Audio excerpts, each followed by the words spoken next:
ओम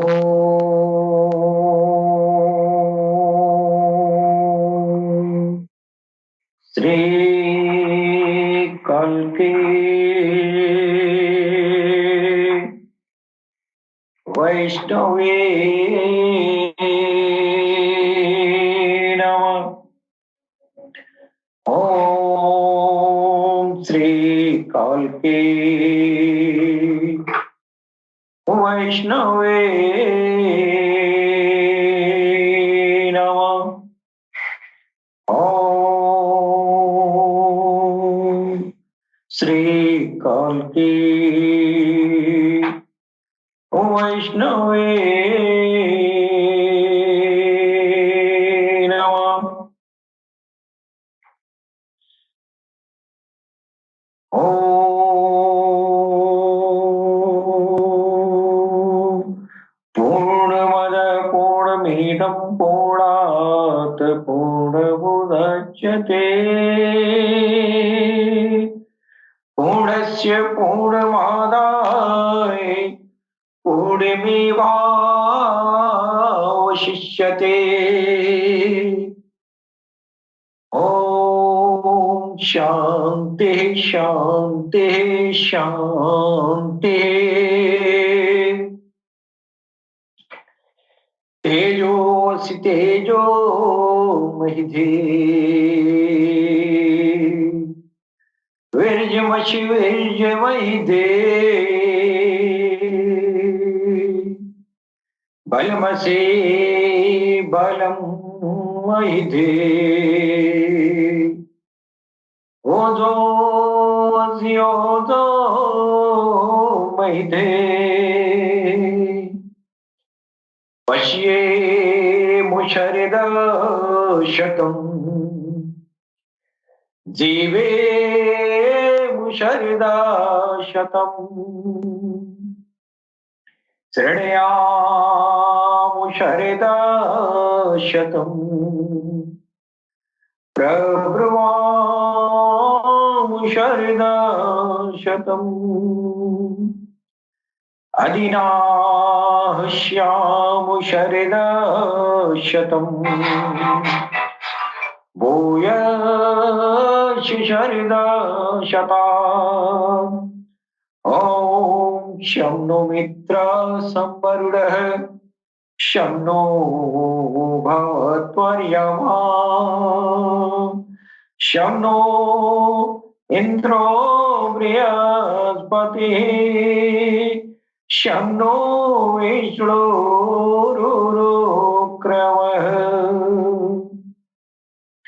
ओम शांति शांति शांति।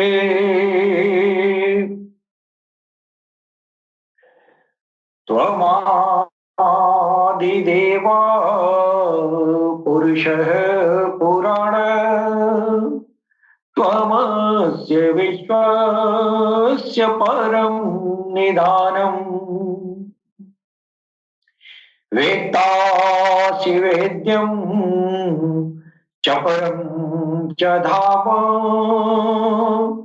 त्वया ततं विश्वमनन्तरूप। यदा यदा हि धर्मस्य ग्लानिर्भवति भारत अभ्युत्थानं धर्मस्य तदात्मानं सृजाम्यहम्। परित्राणाय साधूनां च परित्राणाय साधूनां विनाशाय च दुष्कृतां धर्म संस्थापनार्थाय संभवामि जुगे जुगे। सुख दुखे समे कृत्वा लाभालाभो जया जयो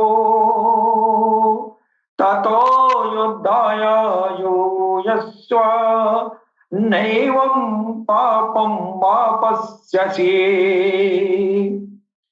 वासांसि जीर्णाय यथा विहाय वासांसि जीर्णानि यथा विहाय नवानि गृह्णाति नरोपराणि तथा शरीराणि विहाय जीर्णा नन्यानि संयाति नवानि देहि नैनं छिदन्ति शास्त्राणि नैनं दहति पावकः न चैनं क्लेदयन्तापो न शोषयति मारुतः कर्मण्येवाधिकारस्ते मा फलेषु कदाचनम् मा फलकर्म हेतुर्भुः मा ते सङ्गोऽस्त्वकर्मणि।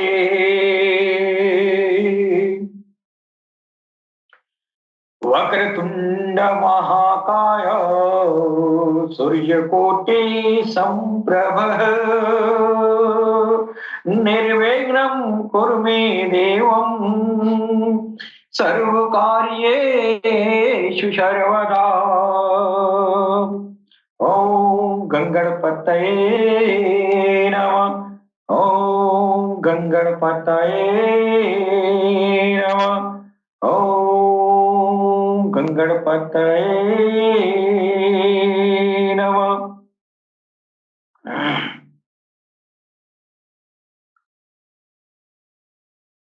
सर्वप्रथम हम अपने भगवान सदगुरु सैयदी यूनुसल गौहर जी महाराज के चरण कमलों में मैं भगवान श्री राम की धरती से मैं कोटि कोटि नमन करता हूं। तत्पश्चात हमारे जितने भी भाई बंधु जो पूरी दुनिया में प्यार और मोहब्बत का पैगाम अल्लाह अल्लाह टीवी के प्लेटफॉर्म से सारी इंसानियत के दिलों तक पहुंचाते हैं, उन सभी भाई बंधुओं को मैं सर नवाकर प्रणाम करता हूं। मित्रों, हमारा जो अल्लाह टीवी प्लेटफॉर्म है, इस प्लेटफॉर्म से हम विभिन्न धर्म समुदायों के बीच अनेकता में एकता का प्रदर्शन करते हैं और इस काम से हम अपने आप को गौरवान्वित महसूस करते हैं। हमारा जो अल्लाह टीवी प्लेटफॉर्म है, इस प्लेटफॉर्म पर कलयुग में आने वाली वो हस्ती जिनके आमद की सूचना सारे धर्म समुदायों में मौजूद है कि आखिरी दौर में जब घोर कलयुग होगा, उस समय एक ऐसा मनीषी प्रकट होगा, एक ऐसा प्रजापति प्रकट होगा जो सारी इंसानियत के दिलों को चमका के उसके रब से मिला देगा। और उस मनीषी, उस महामनीषी की शिनाख्त हम अल्लाह टीवी वालों ने सरकार गौहरशाही के रूप में उस महामनीषी का शिनाख्त किया गया है। और हम विभिन्न धर्मों के पवित्र धर्म ग्रंथों की रोशनी में अन्वेषणात्मक तथ्यों को प्रस्तुत करते हैं और इन अन्वेषणात्मक तथ्यों के आधार पर हम ये साबित करने का प्रयास करते हैं कि वो महामनीषी जिसका इंतजार सारी इंसानियत युगों युगों से कर रही है, जिनका आना आखिरी दौर में सुनिश्चित है,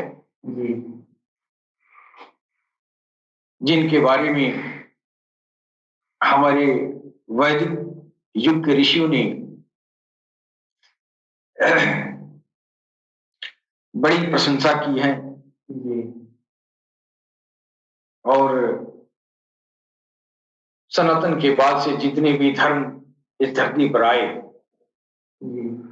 उस महामनीषी के आगमन की सूचना भी देते आए, उनकी पहचान भी बताते आए, उनका इंसानियत के प्रति जो उपकार है वो भी जो है सारे धर्म ग्रंथों में उनके उपकार को लोग जताते आए। उनके आमद के पहले से उनकी सारी जीवन कहानी किताबों में लिख दी गई है।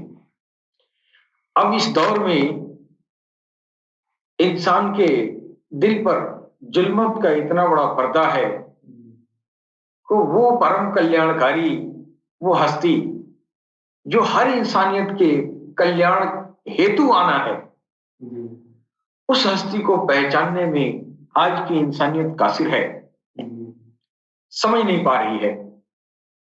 और इसके पीछे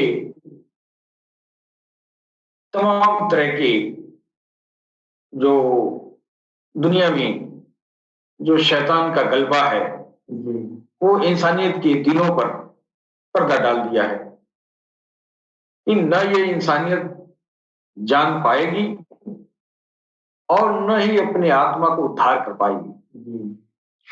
शैतान की ड्यूटी है कि इंसानियत के दिलों पर गिलाफ डाले।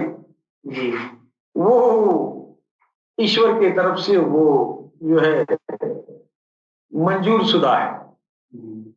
इसी वक्त जो है ये शैतान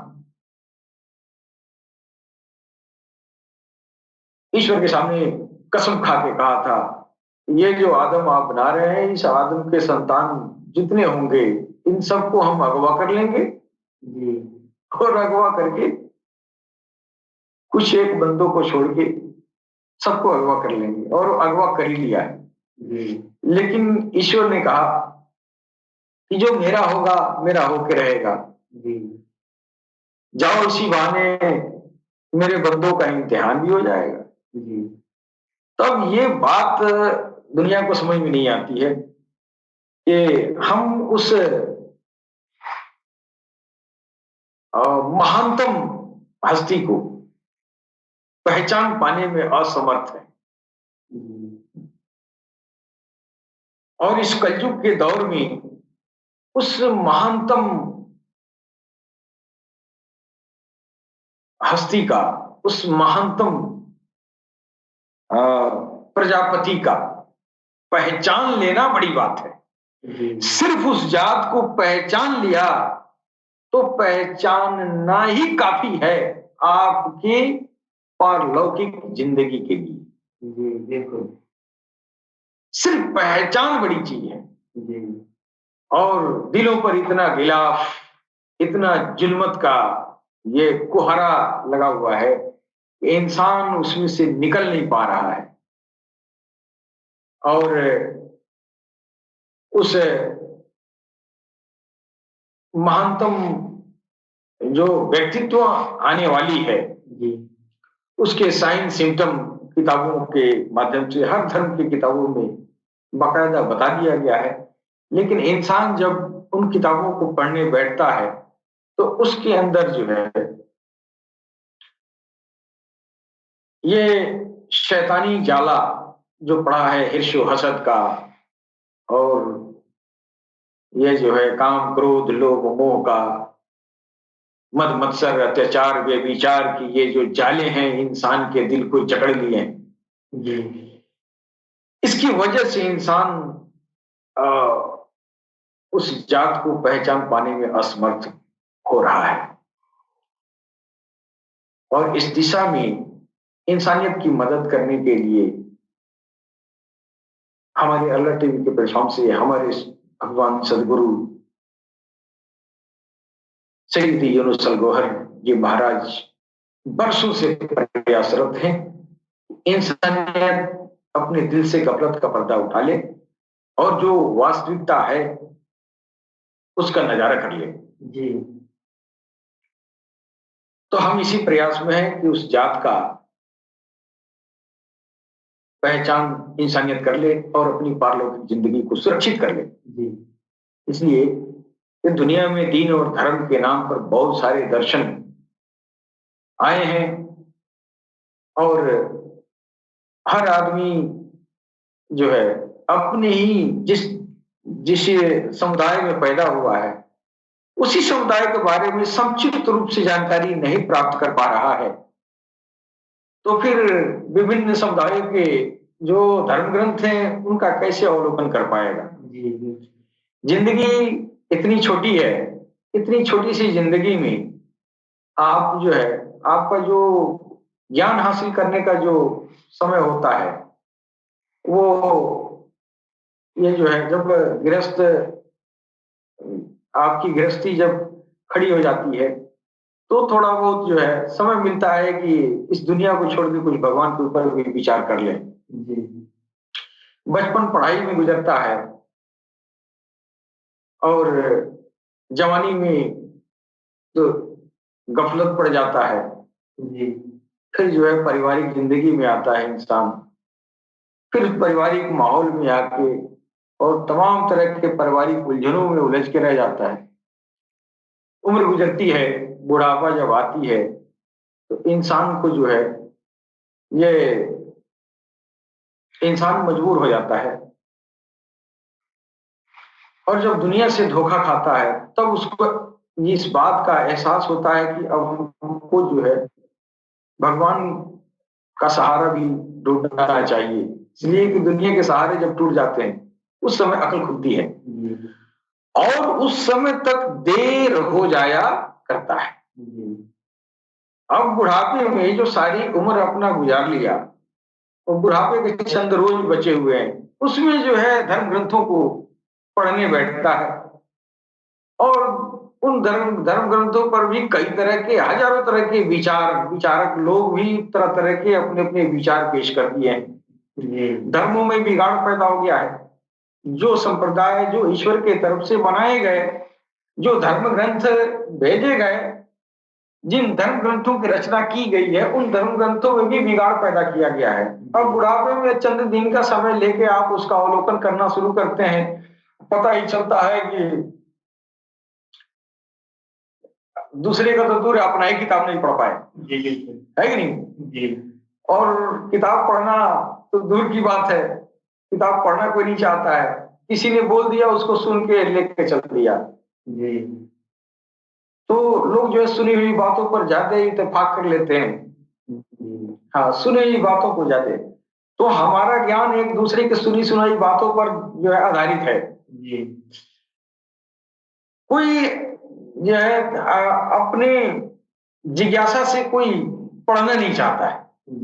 चाहिए तो कि अगर दूध का दूध पानी का पानी करना है ईश्वर अल्लाह और भगवान के बारे में तो फिर मेहनत करना पड़ेगा, सारे धर्मों का अवलोकन करना पड़ेगा। लेकिन दूसरे धर्म की बात छुड़िए, अपने ही धर्म का कोई अवलोकन नहीं करता है और सुनी सुनाई बातों पर जो है एतबार कर लेता है और जैसा बात उसने सुना है वो पता ना सच्चा है कि झूठा है उसी को लेके चलता है और उसी को अपने जीवन का जो है दारोमदार बना लेता है, अपने पारलौकिक जिंदगी का दारोमदार वो सुनी हुई बातों पर रख लेता है। नतीजन ये होता है कि इंसान जो है जब मौत का वक्त आता है उस समय हकीकत का नजारा करता है और बहुत कम समय के लिए उस समय शैतान आके खड़ा होता है, कहता है कि अब तो वक्त खत्म हो गया। तो उस समय जो है इंसान कहता है कि हे भगवान अब हमको थोड़ा अब मौका मिल जाए, अब मैं समझ गया, अब हमको वक्त दिया जाए। तो वक्त पूरा हो जाता है और पूरा हो गया तो जाना ही। तो उस समय आपकी अकल खुल के रह गई तो क्या फायदा हुआ? कोई फायदा नहीं हुआ। लिहाजा जो है धर्म का चोला निकाल के और मन से नफरत और घमंड वैमनस्यता की ये जो है ये मैल, इसको जीते जी अपने जीवन में जल्दी से जल्दी इसको धुल धाल के साफ साफ होकर तैयार रहना चाहिए कि कब बुलावा आएगा और हम साफ साफ होके जाएं, है कि नहीं? तो इसके लिए तमाम ऐसे संत भी हमारे दुनिया में आए और गए हैं। लोगों ने दुनिया जो है दिखाया है, अध्यात्म को समझाया है, लेकिन लोग जो है उस अध्यात्म को दुनिया के सामने कैसे परोसा है, पढ़ने वालों ने ऐसा परोसा कि आम जनमानस उसको समझने से नाकाम रही, असमर्थ रही। अब कोई धर्म ग्रंथ अगर अरबी भाषा में है और कोई संस्कृत भाषा में है, कोई पाली भाषा में है, इतनी क्लिष्ट भाषा है, और आज भाषा बदल चुकी है। आज तो किसी के जबान पाली और संस्कृत नहीं है, है कि नहीं? तो गिने चुने कोई एक वर्ग जो है उसको उसका ज्ञाता होता है, और वो जो चाहता है वो करता है, और वो शैतान के हाथ में है। शैतान ने अपना जाला जो है, अपना हाथ उसके दिल पर रख दिया। अब वो अरबी और उर्दू संस्कृत तो पढ़ा, लेकिन वो जो शैतान चाहता है वही बुलवाता है, है कि नहीं? तो फिर ये दीन धर्म की किताबें हमारे लिए बेकार हो रही हैं। इसलिए एक तो हमने पढ़ा नहीं, अब दूसरा जिसका पढ़ा हुआ सुना उसके दिल पर जो है शैतान हाथ रखा है। तो वो जैसा शर फैलाता है वैसा ही हम भी करते हैं। आज इस कलयुग के भयानक जो है इस आत्मघाती दौर में देखिए, समुदाय आपस में एक दूसरे के खून के प्यासे हैं, सब अपने अपने घर में छुरी पहट रहे हैं, है कि नहीं? जब मौका मिलेगा तब हम एक दूसरे को काट काट के फेंक देंगे। ये नहीं जानता कि हमको भी मरना ही है, लेकिन खून के प्यासे सब लोग जो है बैठे हुए हैं अपने अपने घर में। पूरी धरती पर कौम के नाम पर नफरत का जलजला दिलों में उमड़ रहा है लोगों के, और दुनिया यह बात भूली हुई है कि हमको भी एक दिन मरना है और उस सत्य प्रभु के पास जाना है, जिसने मेरे सामने झूठी बुनियाद दुनिया बना के रखा है, और इसमें से सत्यता को खोज के जाना है कि नहीं? तो इंसान के सामने जो है इतनी बड़ी दुनिया, ये जो दुनिया मिट जाने वाली है, इस सच्चाई ये नहीं है, सच्चाई इसके बाद है। इस मिथ्या दुनिया में रहकर और इस मिथ्या से निकल पाना बिना गुरु की, बिना सत्य पथ प्रदर्शक की मुश्किल ही नहीं, असंभव है। बिल्कुल। इसीलिए जो काल की अवतार आने वाला है, जो उदखिल समाविल मैत्रेय बुद्धा तीर्थंकर आदि आदि नामों से जाना गया, इसलिए उनका जो है उनसे अनुराग रखा गया कि वो आएंगे और सारी इंसानियत को इस दुनिया के मिथ्या से निकालकर सत्य की ओर अग्रसर करेंगे, और इंसानियत जो है सच्चाई के तरफ गामजन होगी। यानी सत्य जो है सिर्फ ईश्वर है, ईश्वर की तरफ ले जाने वाला, सारी इंसानियत को ले जाने वाला, उसको प्रजापति ब्रह्मा कहा गया है। वो प्रजापति है, वो सारी प्रजा का पालक है कि नहीं? तो वो प्रजा जो भगवान की तलाश करने वाली है, उस प्रजा के पति को प्रजापति कहा गया है। हाँ, ऐसा नहीं कि प्रजापति का मतलब जैसे राजा है तो वो सबका राजा है, उसको वो जो है, जो गीता में प्रजापति कहा गया है, उससे इन बातों से मुराद नहीं है। इन बातों से अर्थ लगाएंगे तो उस प्रजापति को समझ नहीं पाएंगे। प्रजापति वो है जो ईश्वर की राह में चलने की इच्छा रखने वाले का मालिक है, और वो ले जाता है, रास्ता बनाता है, उसका प्रजापति है, सारे लोगों का थोड़ी है। भाई सारे लोग तो उसको जानते ही नहीं, उसको खोजते ही नहीं है, ईश्वर की तलाश नहीं करते हैं, ईश्वर से कोई मतलब ही नहीं है, अपनी दुनिया में मस्त है। तो उसके लिए वो प्रजापति नहीं है। जो प्रभु को खोजता है कि नहीं, और जिन्होंने खोजवा दिया, जिन्होंने हाथ पकड़ के तेरे प्रभु तक पहुंचा दिया, वो प्रजापति है। इसलिए भगवान कृष्ण प्रजापति थी, वो प्रजापति थी। और जो भी इस काम को करता है, जो आत्माओं को परमात्मा में मिलाने का जो योजना करता है इंसानियत के लिए, वो प्रजापति है। तो ये जो आने वाला जो आखिरी दौर में जो वो व्यक्तित्व आएगी, जिनको कल की अवतार या नरशंस कहा गया, या उनको जो है मसाया कहा गया, इमाम मेहदी कहा गया। मेरे आपके नजर में हिंदू मुसलमान है, ईश्वर के नजर में तो वो सबका जो है एक ही है कि नहीं। अब आप इमाम मेहदी कह रहे हैं, हम कल की अवतार कह रहे हैं, चीज एक ही है। एक ही चीज को दो आदमी दो नाम से जान रहे हैं। लेकिन अगर मेरे अंदर जो है ये नफरत है अगर कौम का, मेरा भगवान मुसलमान हो ही नहीं सकता, तो ये आपका विचार है। भगवान के नजर में तो ये बात नहीं है। ये मैल तो आपके अंदर है कि तेरा भगवान मुसलमान नहीं हो सकता, या मुसलमान का कि तेरा भगवान हिंदू नहीं हो सकता। तेरा भगवान होगा, तेरा जो है तेरा रहबर होगा। भगवान कहना तो उन लोगों में जो है ये नहीं है, लेकिन रहबर होता है ना, मुसलमानों का अगुवा होता है, रहबर होता है, पेशवा होता है। तो उनकी पेशवाई कोई हिंदू कर सकेगा, ये ख्यालों में नहीं ला सकते, है कि नहीं। उसके ये तो अल्लाह की मर्जी की बात है कि वो तुम्हारे लिए पेशवा हिंदू में पैदा कर दे, वही कर सकता है। उसी तरह हिंदू भी अपने अंदर जो है पाल के बैठा है कि कल की अवतार जब आएगा तो हिंदू होगा, हिंदू के घर में पैदा होगा। अच्छा ठीक है, हिंदू घर में पैदा होगा तो अल्लाह को तू कोला में बसाएगा, तेरी ही बात मानेगा। अल्लाह को कोई घर में बसाया है, अपने कब्जा में रखा है, जो मन करेगा सो करेगा। और तेरा काम है तू पहचान ले। तो हम पहचानने की कोशिश नहीं करते हैं, अपने खूटा को गाड़ के रखते हैं। वो जब आएगा तो ब्राह्मण के घर में पैदा होगा। अच्छा भाई, ब्राह्मण घर में पैदा हुआ तो तुमने कितना कर्जा खिलाया भगवान को? तू जबरदस्ती पैदा कर रहा है। मुसलमानों को देखिए, ये जिद्दीपन इन लोगों के अंदर है कि कोई रहबरी अगर हिंदू सनातन धर्म से कोई मनीषी पैदा हो गया तो वो नहीं मान सकते, ये तो ईमाने में नहीं है। वो इतना दिन ईमान पे पता ही नहीं चला उसको ईमान में क्या होता है। ईमान में क्या होता है? अल्लाह का नाम तेरे अंदर गया नहीं तो ईमानदार बन रहा है।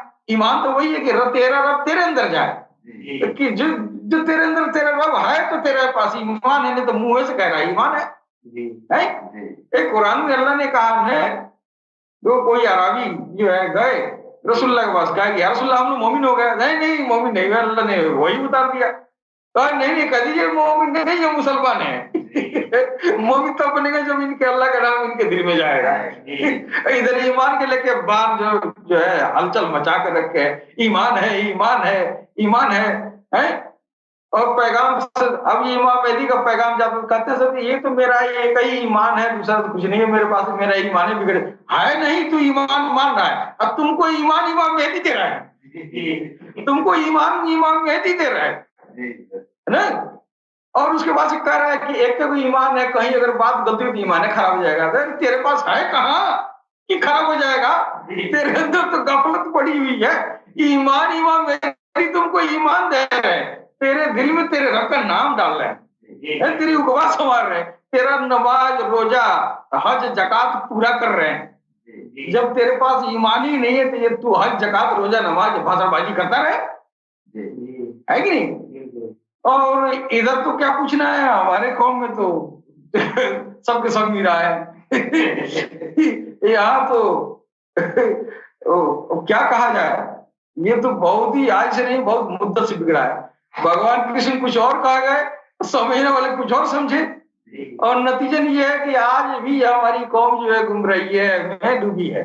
कोई कुछ उठा के करता, और नहीं तो आप पुराणों में पढ़िए न, किताबों में, धार्मिक किताबों में पढ़िए, तो ऐसे ऐसे व्यभिचारिक शब्दों का प्रयोग भगवान से लगा के, राम से या कृष्ण से लगा लगा के जोड़ के ऐसी बातें भी लिख दिया है कि पढ़ने वाला तो पढ़ के उसी तरह को बना जाए,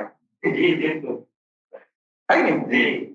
जितने पुराण है, पुराणों को अब वो पढ़ने वाला है, थोड़ा बहुत भी भगवान कृष्ण पे थोड़ा बहुत उसको यकीन है, एतबार है, और पढ़ लिया और उसको जो है ऐसा वर्णन कर दिया है, उल्टा सीधा लिख दिया लोगों ने।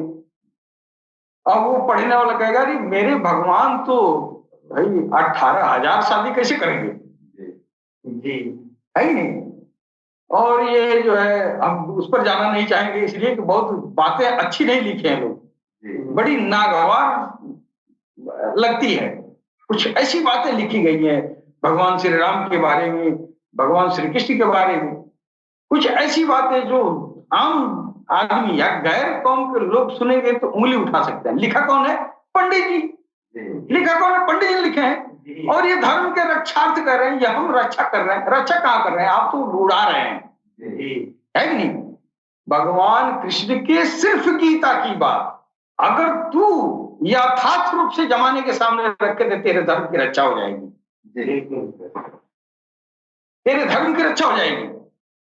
भगवान किसी कह रहे हैं यदा यदा ही धर्मस्य ग्लानिर्भवति भारत उत्थानम धर्मस्य तदात्मानं सृजाम्यहम्, है कि नहीं? अब ये इसका यथार्थ जो है, जो मतलब है कि यहां तक कोई नहीं पहुंचता है। हल्ला करते हैं यदा यदा ही धर्म, जब जब धर्म की हानि होगी तब तक भगवान कृष्ण आएंगे।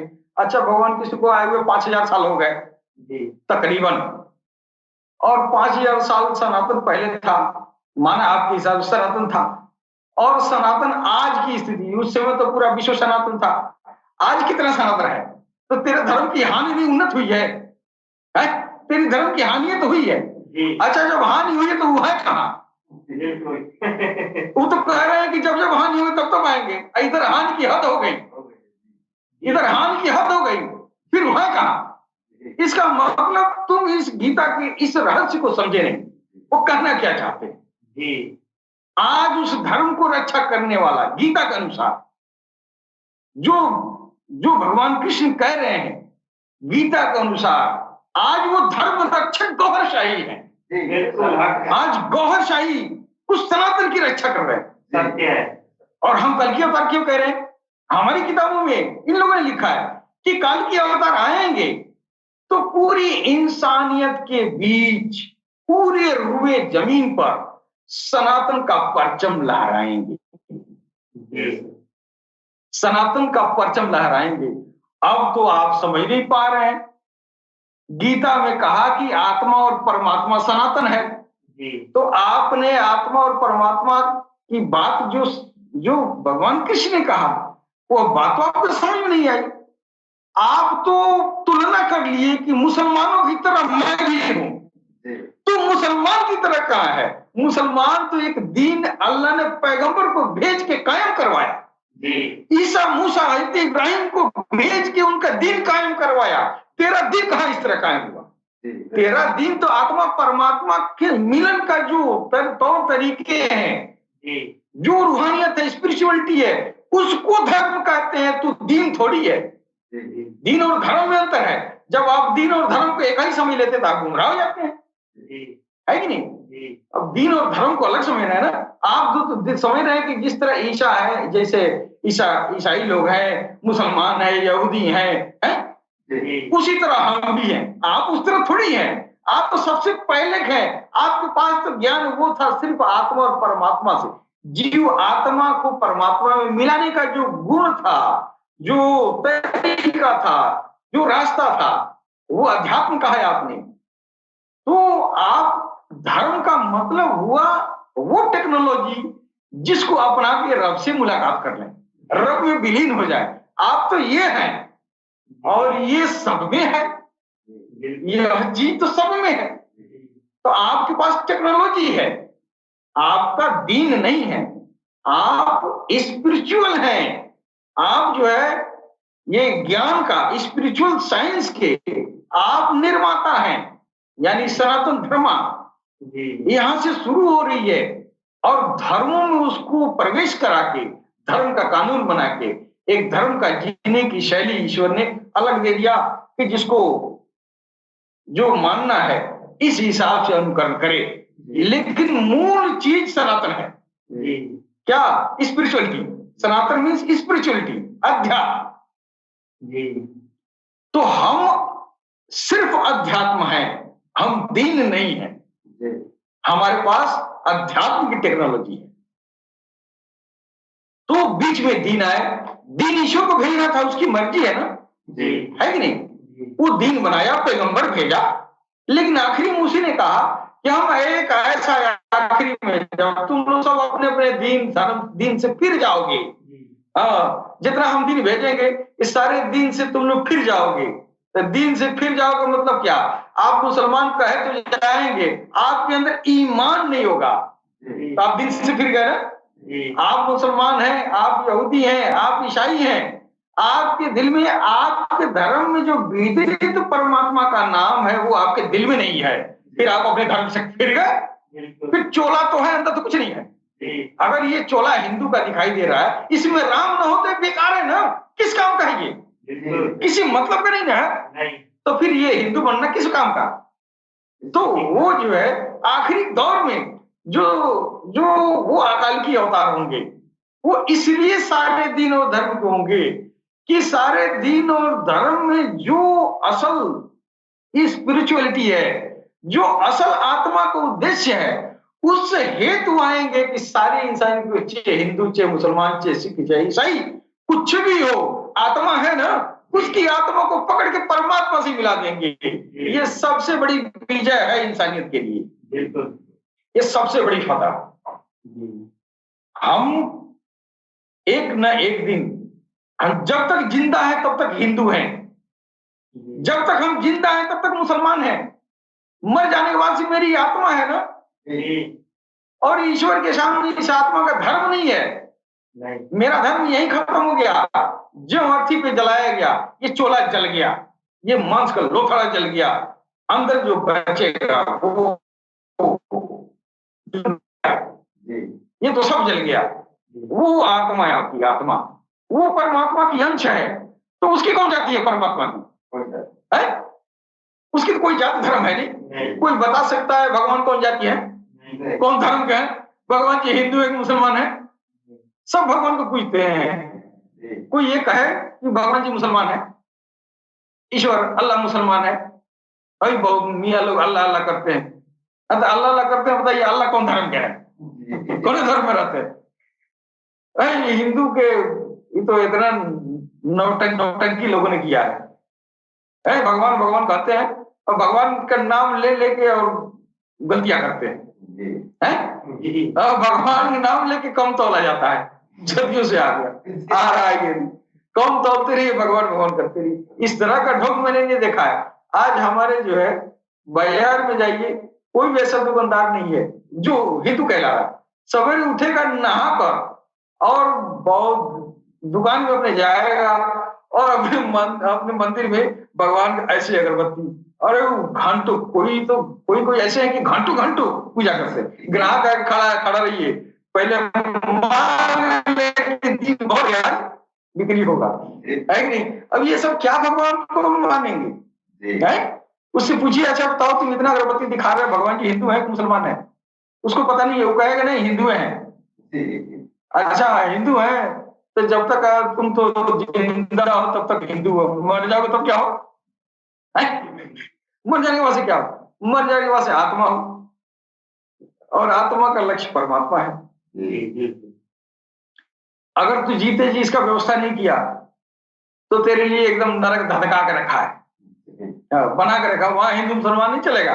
हिंदू के भी वेद कहता है नरक है, मुसलमान का भी वेद कहता है नरक है, दोनों का वेद कहता है स्वर्ग है, दोनों का वेद कहता है स्वर्ग है। इधर भी कहता है जन्नत है, कहता है स्वर्ग है कि नहीं? और सारे धर्मों में स्वर्ग नरक की परिकल्पना है। अगर तू धार्मिक है तो स्वर्ग नरक पे यकीन रखना पड़ेगा। अगर तू यकीन रखता है स्वर्ग नरक पे, तो ये भी यकीन रखो कि कौन जाएगा। ये तो या तो मांस, ये शरीर जो है ये तो या तो कब्र में डाल दिया गया और नहीं तो जला दिया गया, तो तेरा सती गति तो यही लग गया। तेरे अंदर वाला जो आया था वो कहाँ गया? उसके लिए स्वर्ग नरक बना के रखा है। इसको यहाँ जो मौका मिला है कि वो आत्मा इस शरीर में आएगी और ये संसाधन इस शरीर में मौजूद है, इसको इस्तेमाल करके उसको चमकाना है। हाँ, उसको चमका दमका के फिर यहीं से तैयार रखे, जब निकले तो उसमें समाहित हो जाए, है कि नहीं? और जिसका समाहित होने लायक नहीं है, तैयारी तो किया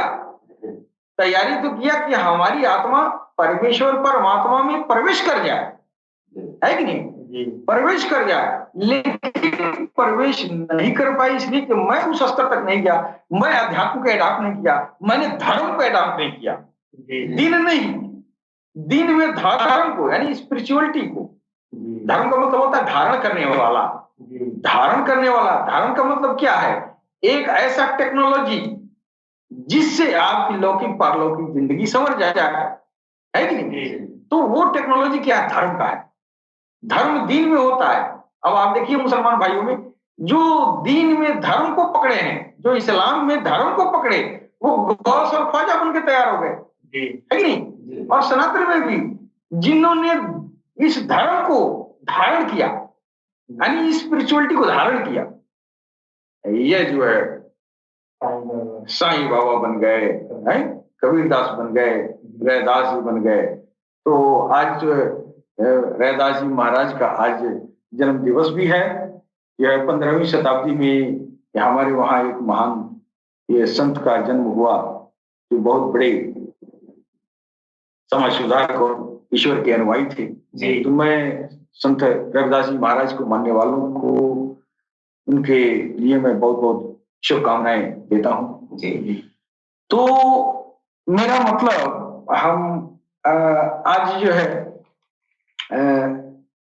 आज पैगंबर इस्लाम मोहम्मद रसूलुल्लाह सल्लल्लाहु अलैहि वसल्लम का भी जो है एक ऐसा धरती पर इंसिडेंट हुआ कि इस जमीन से पहली दफा एक इंसानी शक्ल में एक ऐसा महापुरुष जमीन से और ईश्वर अपने दरबार में बुलाया जी। और ये इमाम मेहदी के आने के पहले, कल्कि अवतार के आने के पहले, ये सबसे अनोखा घटना इस धरती पर गुजरा। यानी मेराज रसूलुल्लाह मोहम्मद रसूलुल्लाह सल्लल्लाहु अलैहि वसल्लम का इस जमीन से देह सहित अर्श पे जाना, ईश्वर के रूबरू खड़ा होना, ये पहली घटना थी कि जिस्म सहित और उस लोक तक जाना। लेकिन जब सरकार बहरशाही, जब इस धरती पर आपका आमद हुआ इमाम मेहदी का, जबकि उसकी तहकीक किया जाता है और वो विधिवत उसका अन्वेषण किया जाता है, तो तथ्यों के रूप में ये निकलता है कि मोहम्मद रसूलुल्लाह ही जो इमाम मेहदी है कि नहीं? और इमाम मेहदी सरकार को हरशाही के रूप में हम लोगों ने शनाख्त किया। और आसमान पर मोहम्मद रसूलुल्लाह का एक उस दौर में उनका जाना हुआ, उनका जिस्मानी जिस्म सहित इस खून पानी के सहित भी पहुंचे और रूहानी तौर पर भी पहुंचे। और मेरा ख्याल है कि हमको लग रहा है कि सैकड़ों बार हुआ, हमने सुना है सर, एक बार नहीं, लेकिन जब पहली दफा जो गए वो जिस्म सहित गए। और जब वो कल्कि अवतार, वो इमाम मेहदी जब बन के आ रहे हैं वही, तो ये आम था कि सरकार बहरशाही का कि पलक झपकने में आना और जाना। हाँ, इनका तो अपना वो बहुत ही आसान काम है। और ऐसा देखा गया कि सरकार बहरशाही का जिस्म सहित आसमान की किसी भी मुकाम पर जाना और आना था। है कि नहीं? अब ये अजूबा लगेगा, अजूबा लगेगा, उनको अजूबा नहीं लगेगा जो ये जानते हैं कि इमाम मेहदी अलैहिस्सलाम वही जो है सरकार गौहर शाही, वही जो है मोहम्मद रसूलुल्लाह पैगंबर इस्लाम है, उनकी अर्जी अरवाह में ये जिस्म जो है आई, वो अर्जी अरवाह में आपका आना हुआ, और वो अर्जी अरवाह, वो मोहम्मद अर्जी अरवाह उसको कहते हैं जिन जिन आत्माओं से ये, हाँ, ये जाहिरी जो आपका स्थूल शरीर बनता है, वो उन जिन अरवाहों से उनका स्थूल शरीर बना, उन्हीं आत्माओं का इस्तेमाल ये इमाम मेहदी का बना है। तो हम अब काल की अवतार की जो है, अब इससे अलग शान तो होगी नहीं, है कि नहीं?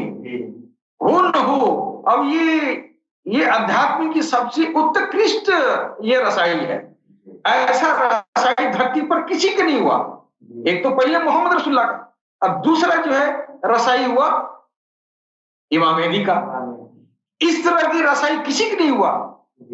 तो ये सबसे उच्चतम स्तर का, अच्छा उतना ही नहीं, दुनिया में सबसे ज्यादा मोहम्मद रसूलुल्लाह के जमाने जब कलयुग शुरू हुआ तो उस समय मोहम्मद रसूलुल्लाह का आगमन हुआ, वहीं से कलयुग शुरू हो रहा है। उस कलयुग में सबसे प्रभुत्वशाली मोहम्मद रसूलुल्लाह के जैसा कोई प्रभुत्वशाली अब तक नहीं आया सिवा गौहर शाही की। और हम इसलिए कह रहे हैं कि गौहर शाही वही है मोहम्मद रसूलुल्लाह, वही अर्जी अरवा है। तो वो प्रभुत्वशाली उनका दूसरा दौर इमाम मेहदी के रूप में हुआ। तो अब तक इस धरती पर इतना प्रभावशाली बहुत जुगों जुगों के बाद आते थे, है कि नहीं? एक भगवान कृष्ण जो है अत्यंत प्रभुत्वशाली थे, ऐसे ऐसा व्यक्तित्व, और एक जुगों तक इस जात की जो है प्रभुता पूरी दुनिया पर सबके दिलों में, है कि नहीं? फिर वही कृष्णा जो है प्रजापति कृष्णा, वो हमारे रसूलुल्लाह के रूप में आ गए, है कि नहीं? अब लोगों को पता नहीं है, मोर पंख तो नहीं है, लेकिन कृष्ण के अंदर जो था वो अंदर वाला मोहम्मद रसूलुल्लाह के पास आ गया ना, है कि नहीं? और जो अब उस जमाने में प्रजापति जो है भगवान कृष्ण थे, उसके बाद से द्वापर के बाद से अब कलयुग शुरू हुआ, तो कलयुग में प्रजापति जो है वो मोहम्मद रसूलुल्लाह, और उनका दो दौर होगा। तो 1500 साल के बाद से कुरान में अल्लाह ने कहा है कि आप दो बार, आप इस दौर से बेहतर आपका अगला दौर होगा। अब वो वही प्रजापति यहाँ है, जो काम कृष्ण जी ने किया वही काम मोहम्मद रसूलुल्लाह ने किया, और वही काम सरकार गौहर शाही कर रही। लिहाजा वही कृष्णा काल की अवतार है, वही कृष्णा काल की अवतार, वही मोहम्मद रसूलुल्लाह काल की अवतार हैं, और वही मोहम्मद रसूलुल्लाह के अर्जी रवाज जब दूसरा दौर चालू हुआ तो वही मोहम्मद रसूलुल्लाह इमाम मेहदी है।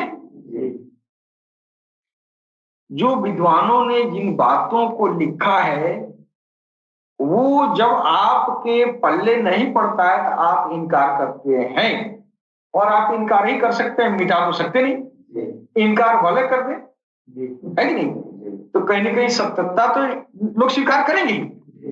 हमारे वहां जो है कई विद्वानों का जो है जिक्र आया है, पंडित सुंदरलाल, पंडित क्षेमकरण दास, पंडित दुर्गा शंकर सत्यार्थी, पंडित बलराम सिंह परिहार, और doctor Ved Prakash Upadhyay, doctor PS Chaubey, doctor Ramesh Prasad Garg, doctor MA Srivastava, doctor Pandit Dharamvir Bharati, ये लोग उत्कृष्ट विद्वान थे। इन लोगों ने कहा कि वही नराशंस जिसका वैदिक युग में जी जिनका जिक्र हुआ है, वो नराशंस, वो इन लोगों ने सिद्ध किया है कि वही नराशंस मोहम्मद रसूलुल्लाह है, है कि नहीं? वो नराशंस मोहम्मद रसूलुल्लाह है। और जब सरकार गौहर शाही जब आ गए तब ये आपके गायब हो जाने के बाद ये राज खुला है, वही मोहम्मद रसूलुल्लाह सरकार को वर्षाई है कि नहीं? तो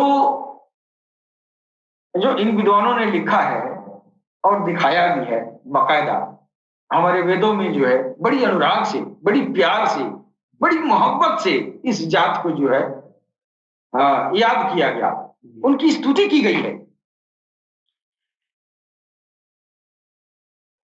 इसे हमारे वेदों में, ऋग्वेद में आया है, नरा संचा सुषुधितीमम यज्ञा मदाभ्या कविरिहि मधु हस्तया नरा संचा मिहि प्रियम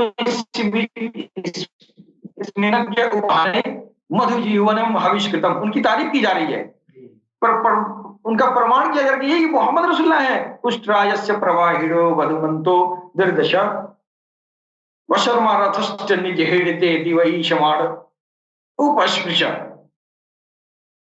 यानी सनातन धर्म में सैकड़ों पत्नियों वाले महापुरुष हैं, मिलेंगे, लेकिन वेद जिसकी तरफ इशारा कर रहा है वो मात्र 12 पत्नियों वाले हैं, और वो मोहम्मद रसूलुल्लाह,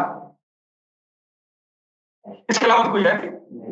तो लोगों ने बताया है, ऐशा ईशाय माम है शतम निष्कांत ससृजा त्रिशतान्य वर्ताम सहस्रादश गुणाम। तो ये बातें लोगों ने किया है कि ये कल्कि अवतार का वेद और पुराणों के अनुसार ये जो है पैगंबर इस्लाम मोहम्मद रसूलुल्लाह सल्लल्लाहु अलैहि वसल्लम वो समर्थ व्यक्तित्व प्रतीत होते हैं। मतलब ये नहीं है कि अगर तुम इस सच्चाई को मान लो तो तुमको मुसलमान बनना पड़ेगा, ये कदापि नहीं है। मोहम्मद रसूलुल्लाह ने कभी भी किसी को अपने धर्म पे लाने के लिए जोर जबरदस्ती नहीं किया, है कि नहीं? खुद उनके जो चचा थे, खुद वो जो है हजरत इब्राहिम अलैहिस्सलाम के दीन पर कायम थे, लेकिन उन्होंने उनको कभी नहीं कहा कि तुम आप इस्लाम में दाखिल हो जाए, है कि नहीं? जबरदस्ती कहे होंगे लेकिन जबरदस्ती नहीं किया। और उतना ही उनके चचा जान उनसे प्यार करते थे। अच्छा, अपने चचा जान को उन्होंने जबरदस्ती इस्लाम में दाखिल नहीं किया, तो क्या क्या आप उम्मीद करते हैं कि हिंदुओं को जबरदस्ती मुसलमान में दाखिल करेंगे? नहीं करेंगे। है राहिब दत्ता उनके साथ जो थे, वो पंडित जी राहिब दत्ता जो इमाम हुसैन के साथ उनके लड़कों ने जो उनके साथ जो है वो शहीद हो गए। राहिब दत्ता के 7 बेटे थे, उनके दुआओं से इमाम हुसैन के हाथ उठाने से अल्लाह की बारगाह में ये तो कबूल हुई थी, और उनको जो है 7 बच्चे हुए थे। फिर करबला की लड़ाई में 7 बच्चे शहीद भी हुए। किसी को उन्होंने नहीं कहा कि तुम मुसलमान बन जाओ, किसी को जबरदस्ती नहीं किया। अगर वो चाहते, अगर ऐसा होता कि मुसलमान में जबरदस्ती मुसलमानों को, हिंदुओं को मुसलमान बनाना, तो सबसे पहले तो ये जो है इमाम अली मकाम करते, इमाम हसन हुसैन करते, हैं मोहम्मद रसूलुल्लाह करते। अपने चाचा को जबरदस्ती नहीं लिया रहे तो दूसरे को क्यों करेंगे? ये समझ लोगों की खराब है। और दूसरी बात ये कि मोहम्मद रसूलुल्लाह के मानने वाली जो उम्मत है, इस समय उम्मत उनकी बातों पर कहां चल रही है? उनके जो है जाहिरी अफ़ाल व अमाल को अपने सुन्नत के दायरे में ले आती है, लेकिन उनकी जो बातिनी अफ़ाल व अमाल है उसको सुन्नत के जुमले से निकाल दिया है। फिर वो मुसलमान नहीं है, वो मोहम्मद रसूलुल्लाह के मुसलमान नहीं है, है कि नहीं? मोहम्मद रसूलुल्लाह के नाम लेकर उनके नाम पर ये कत्ल गारत करने वाले ये फिरकाप्रस्त लोग हैं। हाँ, उनको वर्ण संकर कहा गया है, हमारे गीता में उनको वर्ण संकर कहा गया है। हाँ, वर्ण संकर क्या है? वो वर्ण संकर वो होता है जो साधना आराधना के राह में, यानी इबादत के रास्ते में उसका दिमाग बिचल जाए। हाँ, वो जो है शैतान उसको अगवा कर ले, तो वो धर्म के नाम पर वर्ण संकर है, धर्म के नाम पर वो कत्ल गारत करता है। मोहम्मद के दीन में वर्ण संकर कहाँ है? मोहम्मद को जिसने पकड़ा वो अल्लाह तक पहुंचा, है कि नहीं? मोहम्मद को जिसने पकड़ा वो अल्लाह तक पहुंचा। अब मोहम्मद को जिसने छोड़ दिया वो वर्ण संकर हो गया, आतंकवादी। उसी तरह हमारे में जिन्होंने कृष्ण को पकड़ा जिन्होंने कृषि को पकड़ा और कृषि के द्वारा प्रायोजित यज्ञ कर्म पर अमल पैरा रहा, वो जो है मनीषी बन गया, वो ऋषि महर्षि बन गया, है कि नहीं? और जो रास्ता भटक गया, है ना, इस यज्ञ कर्म में वो च्युत हो गया, यानी हट गया, अपना विचार मिला के अपना संप्रदाय बना लिया। और वो जो आत्मा और परमात्मा की मिलन की जो गुरु सिखाया था कृष्ण ने, उसको इसने चेंज कर दिया, चेंज कर दिया, ये वर्ण संकर हो गया। जब चेंज कर दिया तो इसमें फितना आ गया, है कि नहीं? इसमें फितना आ गया तो इसने दीन को बर्बाद, धर्म को बर्बाद कर दिया। जैसे मुसलमान में ये फिरके बने तो सारे इस्लाम को एकदम तहस नहस करके रख दिए। आज मुसलमान, इस्लाम का नाम सुनकर लोग डरते हैं, अरे अरे मुसलमान है तो वो आतंकवादी होगा ही। ये बात कहां से आई? ये कहने वाले का दोष नहीं है, वो उसका दोष है कि अपना फलो अमाल दिखाया ही है, ऐसा है कि नहीं? और हमारे सनातन धर्म में ये आजकल पंडित जी चिल्ला रहे हैं लोग, है कि नहीं? अरे हम एक है, एक है, एक है। कहा एक है?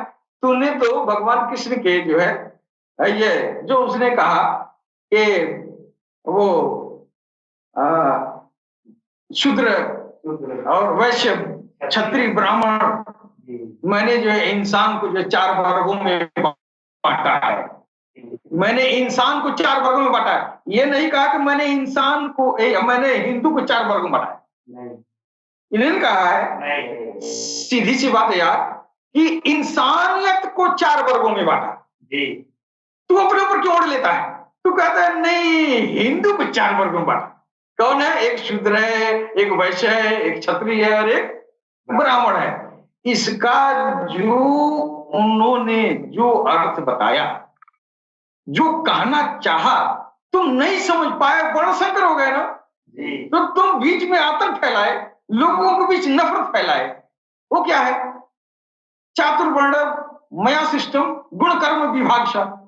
उस अध्यात्म की राह में जो चलता है उसका स्टेजेज है ना, इस स्टेजेज को उन्होंने बताया कि जो जिसके दिल में राम नाम नहीं है, जिसके दिल में प्रभु का नाम नहीं है, जो ब्रह्म से जुड़ा ही नहीं है, वो शूद्र है।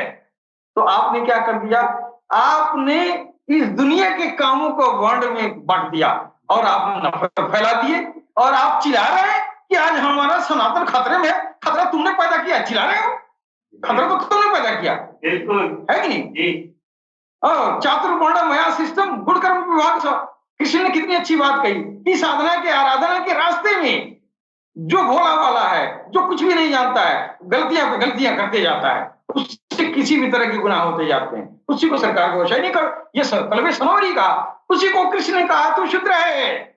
अब आओ, तेरे दिल में राम का नाम पड़ गया तो तू वैश्य हो गया। अब तेरे अंदर गलत और सही का पता चल गया है कि नहीं? अब गलत सही तुम जो है अंदाजा लगा सकते। इसी तरह जो ब्रह्म तक पहुंच गया, जिसके अंदर ब्रह्म आ गया, जिसकी आत्मा ब्रह्म में प्रविष्ट कर गई, वो ब्राह्मण है। तो आपने क्या कर दिया? आपने तो ब्राह्मण का एक कौम बना कर रख दिया, और आपने बांट चीट के और ये ऊंच नीच का भावना रख दिया। अगर गीता को सही पढ़ा गया होता तो ये फिरका नहीं बनता। ये फिरका है हिंदू का, जो कई जातियों में बटा है, 4 वर्णों में बांट दिया गया। असल बात भगवान ने नहीं ये कहा था। उसी तरह मोहम्मद रसूलुल्लाह की बात इधर नहीं माने, इधर जो है भगवान किसी की बात लोगों ने नहीं माना।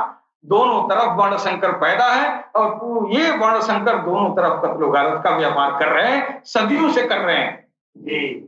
सरकार को हर्षाई आया है कि दोनों के वर्ण संकर को हटाकर दोनों को उसके अपने रब से मिला रहे हैं। बिल्कुल, हिंदू को राम से और मुसलमान को अल्लाह से। यह इंसान का परम लक्ष्य है, जहां पर पहुंचाने वाला वो प्रजापति ब्रह्मा काल की अवतार है। वो इमाम मेहदी है, निखिल है, समाबील है, मैत्रेय बुद्धा वही है, तीर्थंकर वही है, इज्द वही है, सरोज वही है, वही मसाया है और वही मेहदी अलैहिस्सलाम।